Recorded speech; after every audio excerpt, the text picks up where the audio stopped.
Ya, pada kesempatan kali ini gue akan sharing tentang smart money concept lagi teman-teman. Setelah video gue di minggu lalu, gue ngomongin smart money concept. Dan hari ini gue akan lanjutin seriesnya, yaitu gue akan ngomongin tentang yang namanya inducement. Nah, ini adalah request juga dari kolom komentar ya, yang kalian para subscriber itu tulis di kolom komentar. Dan kebetulan menurut gue inducement ini juga sangat menarik ya, karena di luaran sana itu juga sudah banyak yang membahas tentang inducement.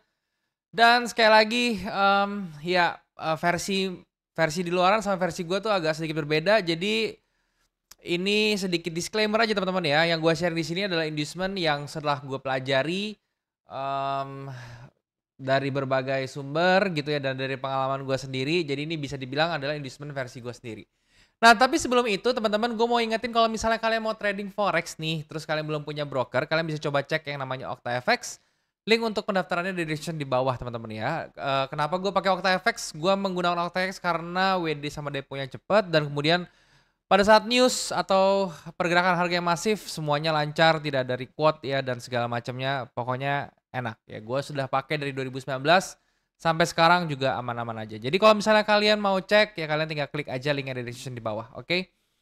Nah, ini langsung aja ya, gue langsung ke akar permasalahannya kali ini. Ini kenapa nggak muncul muka gue yang ganteng? Oke, ya seperti ini. Ya, kita akan bahas tentang inducement ya. Gue akan jelasin dulu nih teman-teman ya, dari dasar, dari basic supaya kalian nggak ngalor ngidul ya tentang inducement. Karena ini sedikit bikin bingung orang ya tentang pengertian, konsep dan segala macam ya. Ya, inducement itu artinya apa sih ya? Kalau dari suku katanya ya, arti kata inducement itu apa sih? Itu adalah segala sesuatu teman-teman ya yang bisa menginfluence ya.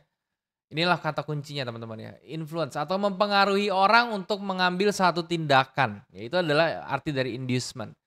Nah, di smart money concept ternyata dia mengadopsi istilah inducement ini gitu ya.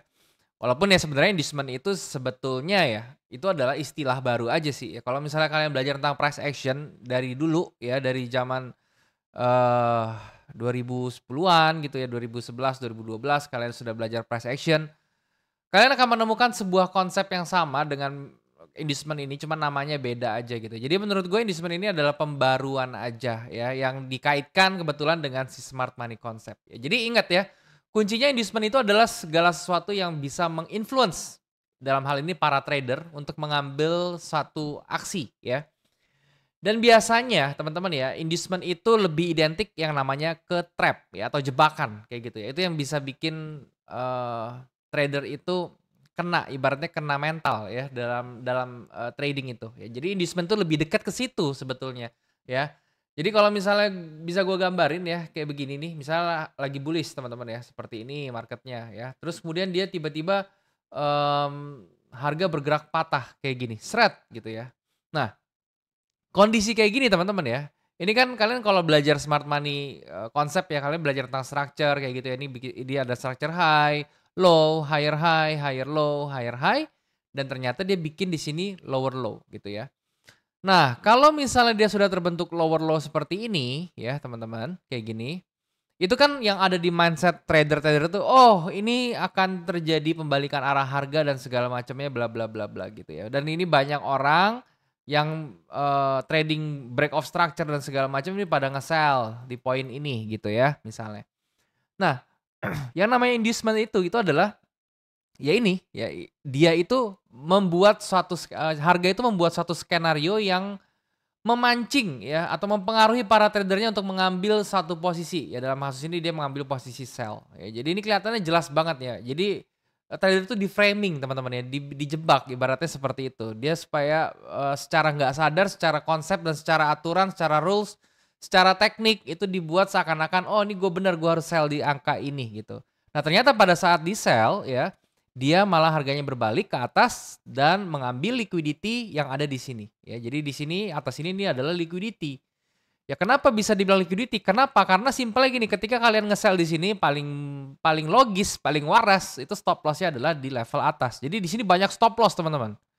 Ketika dia banyak stop loss di sini berarti itulah liquidity terbentuk. Atau gue biasa bilang liquidity pool ya. Kalau misalnya anak SMC itu pasti tahu lah ya liquidity pool kayak gitu ya. Itu adalah tempat atau kolam ya, kolam yang penuh dengan stop loss. penuh dengan pending order juga gitu ya. Itu dinamakan liquidity. Dan si smart money ini yang namanya juga smart money konsep ya. Si smart money ini dia eh berniat untuk mengambil semua order-order kalian stop loss di sini ya. Entah itu pending order ataupun stop loss kalian pengen diambil semua gitu ya. Sehingga dia akan kenain ke stop loss kalian kayak gitu. Nah, ini adalah salah satu kasus dari inducement. Ya ini adalah bentuk secara strukturnya aja gue gambarin. Nah, nanti kalau misalnya untuk candlenya kita akan lihat di trading view ya biar lebih jelas kayak gitu. Nah, itu adalah konsep dasar dari inducement itu seperti itu teman-teman. Jadi itu jebakan ya. Nah, kalau di price action dulu itu adalah sebetulnya ada satu price action yang namanya false break, teman-teman ya, false break gitu ya.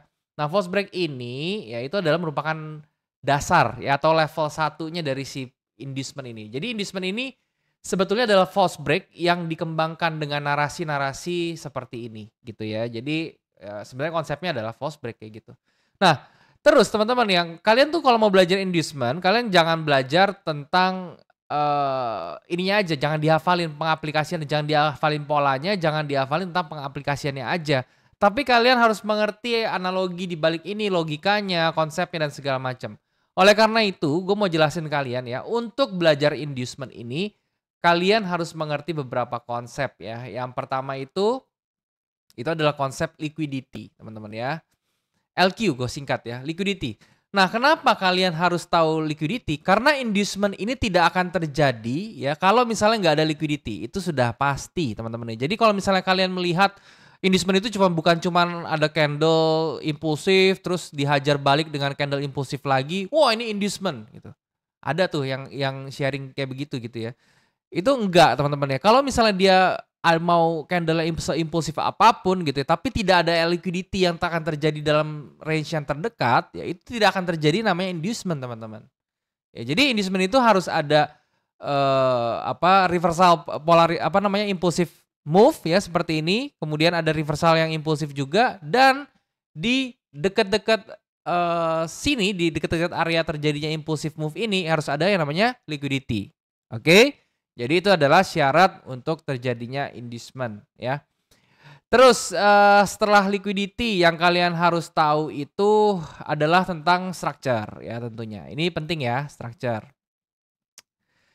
Nah, kenapa kita harus tahu structure? Nah, structure di sini bukannya cuman kita tahu high, low gitu ya, terus kemudian higher high, kemudian low higher low gitu ya. Bukan seperti itu. Tapi kalian harus tahu bisa bedain yang namanya major structure gitu ya. Terus ada yang namanya minor structure ya. Gitu. Kenapa kalian harus tahu major sama minor? Harus bisa bedain minimal ya. Jangan sampai kalian bikin muncul ya. Dia muncul inducement itu di minor gitu ya. Dia muncul inducementnya untuk major ya, tapi kalian melihatnya di minor atau sebaliknya dia muncul inducementnya itu untuk minor structure-nya, tapi kalian bahasakannya itu seolah-olah itu sudah menjadi inducement untuk major structure. Nah itu gawat teman-teman kalau misalnya begitu ya. Jadi jangan sampai salah ya. Jadi ingat kalau mau belajar inducement, kalian belajar tentang si LQ ini dulu harus tahu. Nanti gue jelasin juga ya, jangan takut ya. Terus kemudian yang kedua itu kalian harus mengerti yang namanya si structure ya. Ini, oke? Nah, ini adalah dasar dari inducement, konsepnya seperti ini, mau bullish, mau bearish itu semua ada ya kayak gitu. Nah, untuk menjelaskan yang namanya liquidity, structure dan pengaplikasiannya di candle, gue langsung aja ke yang namanya trading view. Oke? Nah, teman-teman, gue mau sharing dulu dari pertama itu adalah konsep yang namanya liquidity ya. Jadi liquidity itu apa sih? Ya liquidity itu adalah tempat kalian itu naruh stop loss. Tadi gue udah bilang ya, kalau misalnya kalian seorang trader nih ya, kalian trader itu pasti belajar analisa teknikal atau analisa fundamental di satu source atau satu sumber gitu ya. Yang mana kalau misalnya trader itu belajar di tempat yang sama, berarti keputusan banyak trader itu biasanya sama gitu ya. Ini logik ya, gue ngomong logik teman-teman. Jadi kalau misalnya kalian sudah belajar tentang smart money concept, kalian belajar tentang order block ya dan segala macamnya, kalian akan menempatkan posisi yang sama ya. Jadi kalian bakal contohnya di sini nih ya, kayak di misalnya di sebelah sini gitu ya. Nah ini biasanya kalau ini udah terjadi impulsive move seperti ini, terus dia retrace segala macam, kalian pasti pengennya pada nge-sell gitu ya. Apalagi terjadi candle seperti ini gitu, kalian pada sell. Nah let's say kalian nge-sellnya pakai Fibo di sini ya. Kalian belajar Fibo semua nih trader nih. Wah, semua trader ini akan nge-sell di 618 teman-teman ya. Karena ini adalah golden area-nya untuk Fibo ya, untuk dia reverse ke bawah gitu. Semua pasti berbondong-bondong trader yang belajar Fibo itu pasti akan sell di sini. Otomatis ya, semua berarti volume di level 618 ini itu open sell-nya tuh akan banyak teman-teman ya, akan banyak gitu. Nah, otomatis kalau misalnya kalian open sell di sini, stop loss kalian yang paling logis ya, itu adalah di atas sini ya, di atas apa? High-nya dia gitu. Karena sell di sini ya otomatis stop loss paling aman di sini kata menurut kalian aman gitu ya. Nah, ini kan juga si smart money nggak tolol gitu ya. Smart money itu juga tahu ya. LP ini yang trade-nya itu fight sama kalian, dia juga tahu semua trader itu entry di sini gitu. Dan kalian juga semuanya bakal naruh stop loss di situ ya. Inilah teman-teman ya. Karena si Smart Money tahu dia akan membuat gerakan yang namanya manipulasi dan segala macam termasuk yang namanya inducement tadi atau tindakan mempengaruhi keputusan kalian untuk membuka posisi. Contohnya gimana? Kalian akan dikasih misalnya impulsive candle yang lebih tendensinya tuh ke bearish gitu ya. Sehingga menunjukkan bahwa oh ternyata volume bearish ini akan besar ya. Jadi kalian akan bernafsu untuk open posisi sell gitu. Dan langsung naruh stop loss di sini. Jadi ketika si smart money melakukan itu tujuan dia apa? Supaya dia ngumpulin order stop loss kalian di atas ini yang banyak ya. Jadi liquidity-nya tuh jadi banyak gitu. Sehingga kalau sudah banyak terkumpul, apa yang dilakukan? Dia akan menaikkan harga, ngambil liquidity kalian semua di sini, baru nanti harganya dikembalikan lagi ke bawah ya. Kenapa harus dikembalikan lagi ke bawah? Supaya kalian sakit hati aja gitu ya, supaya kalian kena mental aja sebenarnya. Ya, jadi seperti itu kurang lebih. Oke. Nah, jadi kalau kalian tahu liquidity itu di mana adanya ya, yang kalian harus pelajari itu adalah kalian bisa harus tahu di mana liquidity itu berada. Caranya gimana? Gue juga nggak bisa ngajarin teman-teman ya caranya gimana karena ya itu semua by experience ya. Nanti seiring kalian sudah terlalu sering trading ya kalian sudah tahu beberapa teknik naruh stop loss-nya di mana segala macam. Itu akan menjadi referensi kalian untuk menentukan yang namanya order block itu di mana gitu ya. Caranya seperti itu. Nah tapi kalau misalnya kalian tetap kekeh, aduh bang ajarin gue dong segala macam kan nggak mungkin juga di video ini gitu ya. Tapi gue akan bisa bikinin di next video ya. Spot-spot seperti apa yang mungkin atau yang chance-nya tuh sering banget menjadi sebuah liquidity pool kayak gitu. Kalau misalnya kalian mau komen dulu di bawah yang banyak, kasih like yang banyak biar gue bisa bikinin videonya minggu depan kayak gitu. Oke? Ya lanjut ya. Jadi itu untuk liquidity seperti itu konsepnya. Kalian harus tahu dia harus tahu taruh di mana gitu ya. Nah kemudian structure teman-teman yang ngomongin major sama minor yang tadi gue bilang. Jadi gini, kadang-kadang ya, nah ini kan kalian bisa lihat ya, pergerakan major tuh seperti apa. Nah ini pergerakan major teman-teman ya, seret ke bawah ini, ya ini impulsif major ke bawah, seret ke atas ini adalah impulsif major ke atas, kayak gitu ya. Nah ini adalah major gitu, ya ini adalah structure yang major, yang sifatnya tuh dewasa, sifatnya tuh besar, kayak gitu ya. Nah jangan kalian menemukan inducement di tren yang cilik-cilik yang kecil-kecil minor-minor di sini ya. Nih misalnya kayak begini nih ya. Seret ini kan minor ya. Nah, ini kan jadinya minor tuh ya. Seret gini ya. Nah, ini kan minor nih kayak begini. Jangan sampai kalian menemukan sebuah inducement di sini atau sebuah momentum reversal apapun yang ada di sini, kalian bilangnya oh ini akan mempengaruhi pergerakan besar ini gitu. Ini akan menjadi bearish gitu ya. Ya kagak ya. Dia kalau mau turun sampai ke sini pun sampai ke 2309 ini masih bullish teman-teman ya. Kenapa? Karena high-nya dia sudah melebihi major yang sebelah sini gitu. Jadi kalian jangan beranggapan seperti itu gitu ya. Jadi kalau misalnya ke bawah sini ini belum tentu dia akan ke bawah. Nah, inilah menjadi inducement yang tepat ya. Ini level ini nih 2319 itu akan menjadi sebuah inducement yang sangat cantik dari seorang smart money concept. Jadi nanti kalau misalnya kalian lihat harga turun ke bawah seperti ini jebret ke 2318, 2316, itu pasukan-pasukan trader break of structure sudah akan siap untuk open posisi sell dengan akan adanya mungkin ya dia akan dikasih dulu satu retracement untuk konfirmasi ya, terus dijebol lagi bawah. Nah, dia di sini akan masuk banyak. Dan kalian tahu apa? Kalian akan si trader tersebut akan menaruh stop loss di level atas ini, akan membentuk atau ngumpulin liquidity untuk smart money concept akan terbentuk di atas ya. Dan disitulah kalau misalnya kalian mengerti konsep inducement ini yang biasanya dibahasakan sebagai inducement trap ini ya, itu kalian harusnya posisi buy kayak gitu ya. Jadi seperti itu teman-teman ya. Inducement itu adalah sebuah manipulasi yang dibuat oleh si bandar ketika dia itu pengen menjemput atau mengambil sebuah liquidity ya di atas. Jadi kalau kalian sudah menemukan posisi seperti ini, kalian tinggal ambil posisi yang berlawanannya ya. Jadi ketika dia sudah break di sini, kalian sudah tahu nih major trendnya masih up, tapi minornya itu dia membentuk seolah-olah bearish, itulah dan dia sudah terjadi inducement di bawah di satu level tertentu, itulah saatnya kalian entry untuk buy ke atas kayak gitu. Oke. Nah, jadi intinya gini ya teman-teman ya, yang mau gua sharing. Inducement itu adalah kalian tinggal compare aja market structure major dan minor. Kalau misalnya yang menjadi arah terbenar itu atau arah yang masih kalian jadikan panutan itu adalah arah majornya. Jangan sampai kalian kehilangan arah major. Kalau misalnya arah majornya bullish, kalian tetap harus mindset kalian tuh cari buy. Nah, cari buy-nya gimana? Ketika minor structure-nya terdetek adanya inducement kayak gitu, ya. Nah, inducement itu seperti apa contohnya yang tadi gue bilang ya. Pertama ya, seperti ini ya, let's say ya. Dia ada pergerakan harga impulsif bullish ya ke atas ya. Ini berarti dominance powernya itu ke arah bullish, tiba-tiba dipatahkan dengan seperti ini, kejadian tariknya seolah-olah dia dibalikin kekuatannya gitu. Seolah-olah dia bearishnya yang dominan kayak gitu ya. Nah, level inilah yang seperti ini ketika dia ke atas ini ya, dia sudah break structure minor di sini gitu kan. Nah, ini kan dia banyak buyer-buyer yang masuk, apalagi di 3 candle terakhir ya, dia bullishnya tuh range-nya semakin besar, berarti volume semakin banyak.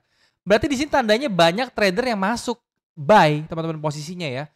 Dengan apa? Dengan stop loss cukup biasanya mereka taruh di low terdekat ya, di sebelah sini. Oleh karena itu sudah memenuhi 2 syarat inducement kita. Pertama ada impulsive move ke atas, yang kedua dia ada liquidity teman-teman ya, yang terbentuk di sini. Otomatis level ini akan menjadi sebuah inducement gitu ya. Dan ini yang bisa kalian perhatiin adalah ketika dia masuk, dia peak ya, dia tidak langsung naik, dia malah turunnya kejar lah mana? Kejar liquidity-nya teman-teman. Liquidity-nya di mana? Di low sebelumnya yang tadi gue bilang di sini. Ya, sehingga dia akan turun ke sini, sampai sini dia ngambil liquidity kalian, stop loss kalian ke trigger semua di sini, dia baru melangkah naik lagi pelan-pelan gitu. Nah ini pelan-pelannya sampai mana ya? Biasanya dia akan ngejar next liquidity yang orang-orang pada nge-sell di sini ya. Itu di mana? Di sebelah sini ya. Jadi nanti kalian lihat aja ya kalau misalnya video ini tayang besok tepatnya ya. Jadi ini gua analisanya di tanggal berapa nih? Tanggal 1 ya, 1 bulan 7 gitu ya. Jadi ini hari Senin ya. Besok Selasa video ini tayang. Kalian coba lihat aja ini bisa nggak dia nembus level ini. Kenapa? Karena kalau misalnya dia mau naik ini, dia next target liquidity-nya itu adalah dia ambil level atas sini, di atas 2334 kayak gitu. Oke? Ya, itu ya kurang lebih konsep inducement itu seperti itu teman-teman. Jadi jangan sampai kalian menjadi salah satu korban dari inducement trap ini. Ya, kalian harus mengerti cara membacanya karena inducement itu bisa jadi pedang bermata dua, bisa bikin kalian boncos, tapi bisa banget jadi senjata super kalian ya untuk sebagai momentum tools ya. Jadi ingat ya, inducement ini sebagai momentum tools kalian untuk menentukan entry ya. Kayak gitu ya teman-teman ya, untuk inducement kurang lebih yang saya pelajari seperti itu. Jadi sekali lagi ya, ini versi gua. Kalau misalnya kalian kurang berkenan nggak masalah ya, ini gue cuma sekedar sharing aja yang gue pakai ya seperti ini, yang gue pelajari seperti ini, dan yang works buat gue ya seperti ini gitu. Oke? Itu dulu teman-teman. Jangan lupa kalau misalnya kalian suka channel ini, kalian bisa subscribe channel ini, share teman-teman kalian yang lain, like video ini ya supaya gue bisa bikin video kedepannya lebih enak lagi gitu ya. Dan juga jangan lupa kalian komen ya, mau nggak dibikinin video yang tadi gue bilang ya tentang posisi-posisi liquidity yang bisa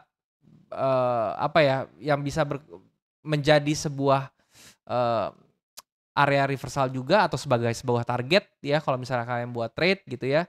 Jadi gue kasih area-area pentingnya aja atau pola-pola atau tempat-tempat itu biasa di mana aja sih yang disukai sama smart money gitu ya. Itu aja teman-teman, thank you sekali lagi buat kalian sudah nonton video ini. Sampai jumpa di next video. Jangan lupa semua orang bisa cuan, salam sukses. Bye bye.